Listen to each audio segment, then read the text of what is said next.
History is a messy business, and I don't just mean that metaphorically. Uh, just wash your hands afterwards because they are old and dirty. You could have said wash your hands before, and I would have Oh. agreed to that as well. No, they're really dirty. If you're in the historic preservation business, then you could have piles and piles of papers and documents to sort through before anything even starts to make sense. We have tons Here's and something. Yeah. Oh, we tons have of tons of text. stuff. My producer Katie visited Clinton last fall to talk with Clinton town historian Holly Carpinich-Leone and Clinton Historical Society president Rosemary Platt. Holly and Rosemary took her to a room inside 47 Lee Street in Clinton, where the Historic Preservation Commission keeps their artifacts. Inside was, let's call it, organized chaos. In an envelope, Stewart. What's that say? I'll find it. Old paintings hung haphazardly on the walls, next to bookcases crammed with ledgers and documents. let's see what year this is. On a large polished wood table in the center of the room sat piles of papers for Katie to look at. But there were also open boxes stacked against the walls, some of which appeared to contain old bank checks. There are checks in most of these boxes, which we try to go through in between all the other things we do, because we don't want to miss a good one. The state of this room is not Holly and Rosemary's fault. For one, they are volunteer historians, so things happen a little bit slowly. And two, a few winters ago, a developer was looking to turn an old building on Main Street into a multi-use tech space. The building was once the home of the town's first financial institution, chartered in 1865, the Clinton National Bank. So when this developer went to renovate the place, he found a treasure trove of bank stuff in the attic of the building. Luckily, instead of just throwing it all out, he called up Holly and Rosemary and said, "Hey, you guys want this?" It was piles on piles on piles. This was a lucky coincidence because Rosemary had recently discovered something interesting about Clinton's banks. Yes, banks. Plural. We discovered that the Clinton National Bank, which was essentially run by the Lees over time, another group got together and formed the Clinton First National Bank, if I'm saying that correctly. They created competition. Apparently, there must have been some bad blood, and now people had Holly's looking at me with, No, you're good. Okay. There was also a nepotism issue. There was a nepotism. Because Nathaniel Voorhees was the first cashier of the Clinton National Bank. Apparently, he wanted to hire some of his children, and so he left, and they opened the First National Bank of Clinton on the corner of Center and Lee, which was at the time, I think, called the Weller Hotel. It was a hotel. I imagine there was a fantastic rivalry. Like I said, history is messy. Like dirt on your hands, piles of paper, in an old dusty bank attic kind of messy. And also sometimes it's the soap opera kind of messy, like start a bank with your brother-in-law and then fire him to give your son and another brother-in-law a job, and then the first brother-in-law starts a competing business uptown kind of thing. Welcome to hometown history. In the mid-1800s, the town of Clinton had two rival banks, the Clinton National Bank and the First National Bank of Clinton. The characters at the center of this bank rivalry were some of the wealthiest, most powerful men in town, and also related. The story of Clinton's two rival banks is as messy as it gets, and it's still getting pieced together. Even the quick version you heard from Holly and Rosemary just now got a few things wrong. But don't worry, just like Andy Cohen at the Real Housewives of Salt Lake City reunion, we're going to guide you through all the juicy family and financial drama. Let's start with the first bank that was founded in Clinton, which was called the Clinton National Bank. Heavy door. So you see past the traffic light, it's kind of a Yes. mustard color. Yeah, that building. That's the Clinton National Bank. Oh, what is there now? That is now a tech company that an investor picked up and just rents offices out, etc., to people. The Clinton National Bank was founded in 1856 as the Clinton Bank of New Jersey, and then was reorganized as a national bank in 1865. In 1865, there's a law that is passed creating the National Banking Act that encouraged state charter banks to convert their charters to national banks. So at that point, the Clinton Bank converted to become a national bank. Oh yeah, forgot to mention, to help us understand what was going on here in Clinton, we brought in the premier expert in early American banking history. Sharon Ann Murphy. I'm the author of Other People's Money, How Banking Worked in the Early American Republic. The important thing to know is the Clinton National Bank and Clinton Bank of New Jersey were the same bank. They just had different names. But what did it mean to be called a national bank? So these banks are all very small banks. So even though they're called a national bank, that's just where their charter comes from. Their banking capital is relatively small. So these aren't giant banks, and especially in the Northeast. Branch banking wasn't allowed in New Jersey. So you tended to have really small, tiny banks just serving local communities. This was all farmland. They needed the bank. They needed money to get advances, to do their plantings for equipment, sell a horse, buy a cow. Yeah. And Main Street was businesses then already. downtown. Yeah, so they needed somewhere safe with a safe. Somewhere safe with a safe. That's honestly the best slogan for a bank I ever heard. If you ever forget how important banks are to life, just turn on the TV or Netflix or whatever. Mary Poppins, It's a Wonderful Life, Harry Potter, Gringotts is a bank. Well, there's your money, Harry. Gringotts, the Wizard Bank. Take no safer place. All great movies, bound to be classic movies, start with some sort of financial hardship, a run on the bank.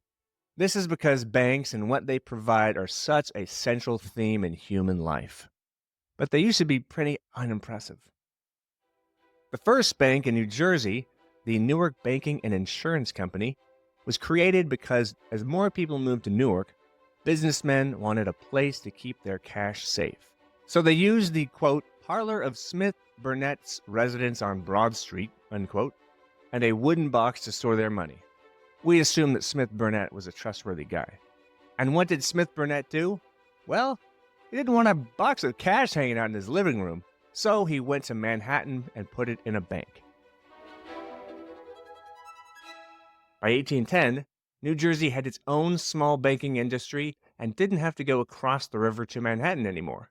We often think about banks as being a place where you deposit money and use as a savings bank. Savings banks were actually a separate type of bank, so most people weren't keeping money on deposit in a bank like the Clinton Bank probably. You don't generally earn interest on deposits yet. So where do most people just keep their money? Like under their mattress? Yeah, they kept their money in a mattress or just at home. They didn't tend to put it in a bank at this time. Classic. Most of what banks did was provide loans in the form of discounting business paper. Sharon's explanation here gets a little more technical, so we're going to use an example to walk you through it. So let's say Farmer John wants to buy $100 worth of grain from his neighbor, Miller Smith, to feed his animals. But Farmer John is like, I don't have the cash just yet. I need to sell some of my cattle first. In that case, he would give Miller Smith a promissory note covering the transaction in exchange for the grain, kind of like buying something with credit. But then Miller Smith is like, but I need the money to run my mill, not this IOU. That's where your local bank comes in handy. You could go to the bank and discount that promissory note to get money immediately. And so if you have a $100 note, the bank might charge 6 or 8% interest on that. And so they'll give you immediately, say, $92 in cash. So everyone is happy. Farmer John has his grain to feed his animals. Miller Smith has $92 from the bank and a promise that Farmer John will pay him $100 for his grain, which he will then give back to the bank. And the bank, well, they get $8 for supervising the whole thing. Pretty typical, really. They were short-term loans mostly, 60 to 90-day loans for businesses, people selling goods. You have goods in transit that you're going to get paid for, and so you just want to get some money up front for that. Do you remember that letter we found? And I'm going to say to myself, where is that letter? But we found a letter that somebody wrote to the bank, or the bank wrote to somebody else as a reference, saying this particular person would not be a wise investment to lend money to. I mean, that was your credit check back in the day. Someone's personal opinion of another. It was, we were just dying when we found that. Very cool. Let's go look at some of those records then. Sure. If you have them. This is Clinton National Bank correspondence. Lebanon, New Jersey, Saturday night. B.V. Lee, Esquire. Dear Sir, I started to bring up a cow at noon today and only got a little way when the nose ring broke and I couldn't go no further as I could not get another one around her. But I will be up Monday morning with it. Yours respectfully, Theodore Reed. Enclosed find checks to the amount of $120.71, which placed to my credit. Oh, into the credit, so not into their account. They're literally Right. giving the money. This was like their original method of communication back and forth. If this is a good business, my head is too thick to see it. About 3 years ago, they paid 4% semi-annual. Now 2%, offered 3%, thus have an interest of 3% to pay in an inactive accounts. Am I right or wrong? Please answer. That's like 1901 text message. But they are sassy. So 19th century banking wasn't the big money-making operation that it is today. It was a much smaller money lending operation. And yet, banks were commonly owned and operated by the wealthiest members of a town. In the case of the Clinton National Bank, that would be a man by the name of John T. Lee. The Lee family was a huge family in Clinton, and John T. Lee was one of the founders of the Clinton National Bank. John Taylor Lee was what was called a gentleman farmer. He owned a lot of land in the town of Clinton and even served as the mayor. The street that ran through much of his acreage, which he turned into building lots, was called Lee Street. But John T. Lee didn't open the Clinton National Bank on his own. Several prominent Clinton businessmen served as its directors, including a guy named Robert Foster. He'll be important to remember later. So John T. Lee was prolific in business and also prolific in the bedroom. He married and had maybe 7 children. That wife passed. Then he married that wife's younger cousin. They had 10 children. Yep, guy had 17 children by 2 women who were cousins. They're all connected because his first wife and his second wife were both Van Sickles, Fanny and Mary. Which I guess was kind of normal back then, but it's also a big reason why Clinton ended up with 2 national banks. Let me explain. The year is 1865, and the Clinton National Bank has just come into existence.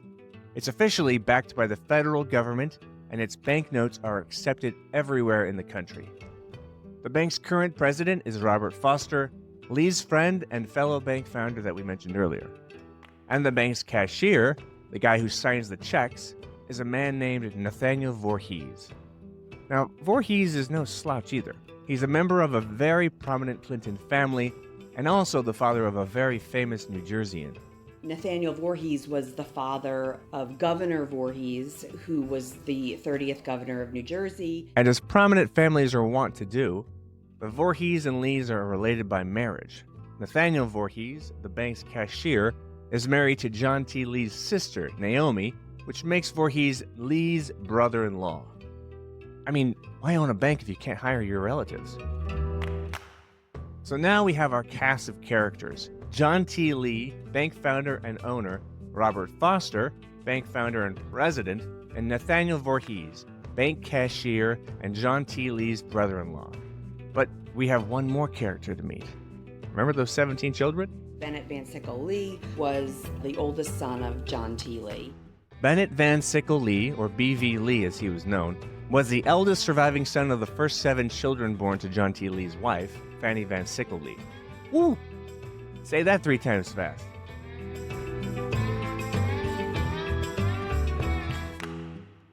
As John Lee's oldest son, B.V. was being groomed for success in business. At age 13, he was sent to New York and worked at a grain and flour house as a collector. He then went to school for a year and worked at a mercantile house in Clinton as a bookkeeper. In 1865, when our story begins, B.V. Lee is working at his father's bank, the Clinton National Bank, as a teller. So here we have one big happy family: father, son, brother-in-law, and a guy named Robert Foster, who actually has family connections to Nathaniel Voorhees as well, but we're not going to get into that here. So this crew worked happily together at the Clinton National Bank for about a decade, until John T. Lee felt it was time to give his son, B.V. Lee, a bigger role. How about bank cashier? Problem was, that job was already taken by Lee's brother-in-law, Nathaniel Voorhees. In 1874, John T. Lee removes Nathaniel Voorhees as cashier of the Clinton National Bank and gives his son the job. This infuriates bank president Robert Foster. Whether this is because of nepotism, which is doubtful considering how much of that was already happening, or because things have already soured between Foster and Lee as bank founders, who can say? But, as a result, Robert Foster resigns from the Clinton National Bank. He takes Nathaniel Voorhees and a few other bank directors with him and forms a new bank, Uptown.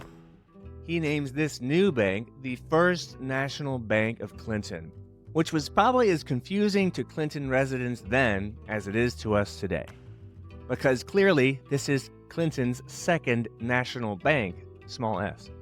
Here's Sharon again to help us understand why. In the 19th century, before the National Banking Act, you could name your bank whatever you wanted. When you got to the National Banking Act, initially one of the requirements was that you had to have a very precise naming. So it would be the First National Bank of whatever the town was. And so you see that with the First National Bank of Clinton, which is actually not the First National Bank, it's the Second National Bank, as we know, but it's the first one with that name. A lot of banks, one of the reasons they didn't want to convert from being state banks to national banks is they didn't want to give up their name. And they had a reputation that they had established with that name. And that's why the Clinton Bank was able to maintain its form. And it is not the First National Bank of Clinton. It's the Clinton National Bank. And this is how, in 1875, Clinton came to have two competing national banks.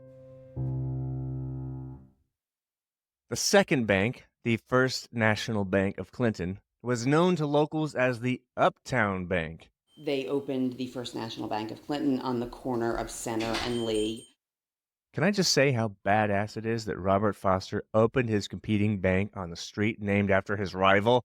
Wild. It gave status to Center Street. That's when many of the larger Victorians, we don't have too many painted ladies, but when you go further up the street, it was the status that you were up the street from this new bank and all this wealth. The first bank had built a reputation in Clinton, but the second bank was quickly attracting attention as well. I guess where you took your business depended on whether you got along with the new personalities running the downtown bank. B.V. Lee was the cashier of the Clinton National Bank for 46 years and took over as bank president for the last 8 years of his life. He was respected in his profession.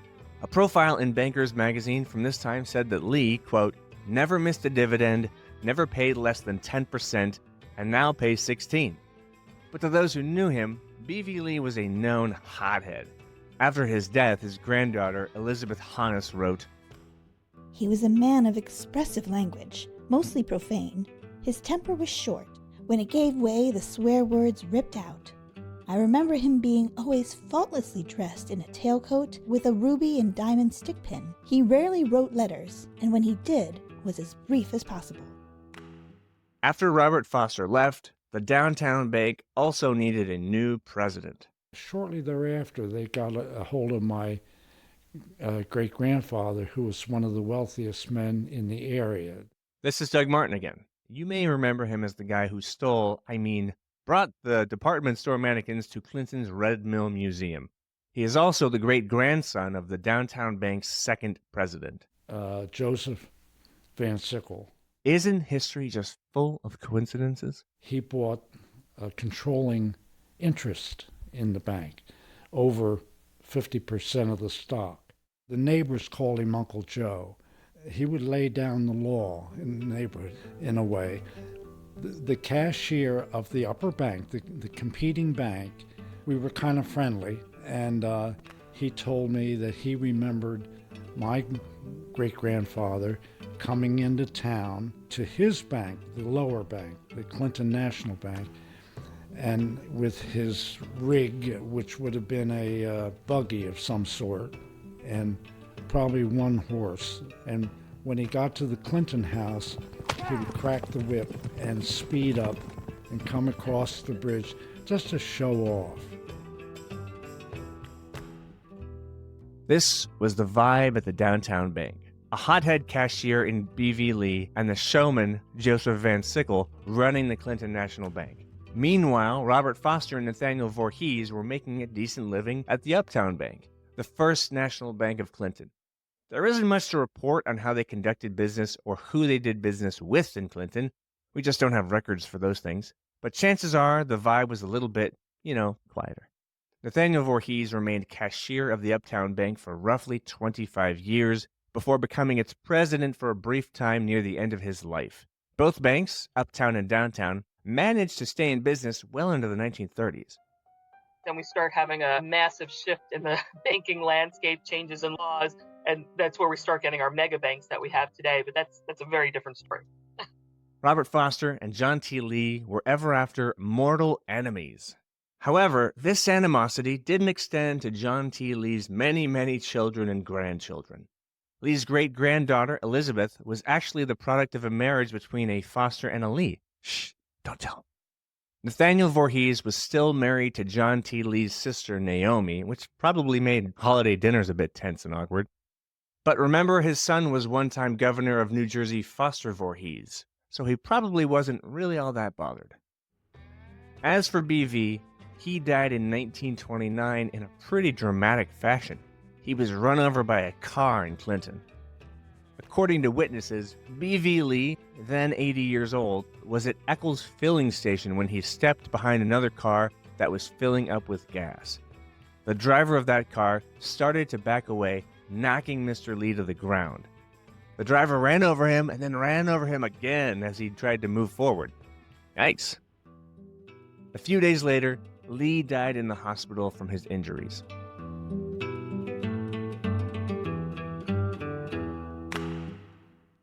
This is what we know of the story of Clinton's bank rivalry. But that story is still incomplete. Parts of it are likely still to be uncovered in the unexamined documents of the Clinton Historical Society. Oh, look, First Clinton National Bank. There you go. Asking you will receive. First Clinton National Bank of New Jersey, organized 1875. Nathaniel Voorhees, cashier, and Samuel. So Nathaniel Voorhees was able to hire his son Samuel as. Wow, look There at we you. go. We're finding out information right now. Yes. Now we know. Now we know. This episode was written and produced by Ryan Ross and Katie Feather. It was mixed and edited by Katie Feather. Our theme music is La Dance Timide by Howard Harper Barnes. Voiceover work for this episode was performed by Katie Feather. Special thanks to Clinton town historian Holly Karpinich-Leone and Rosemary Platt. Additional thanks to Sharon Murphy. She's the author of 3 books about early American banking, including Other People's Money, How Banking Worked in the Early American Republic. You can find us on our website, hometownhistory.substack.com. Thanks for listening.